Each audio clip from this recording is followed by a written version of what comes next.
So we need to use the substitution method to solve this linear system. Let's go ahead and call this equation 1 and call this one equation 2, and that's our system.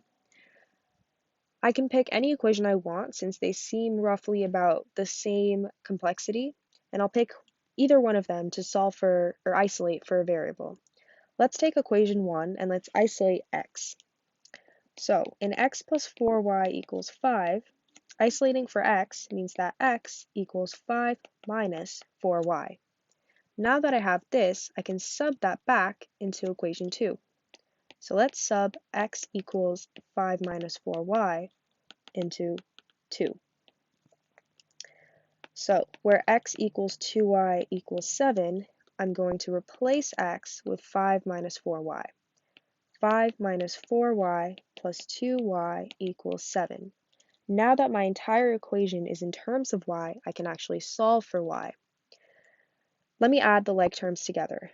5 minus 2y equals 7, minus 2y equals 7 minus 5, minus 2y equals 2, y equals 2 over minus 2, y equals minus 1.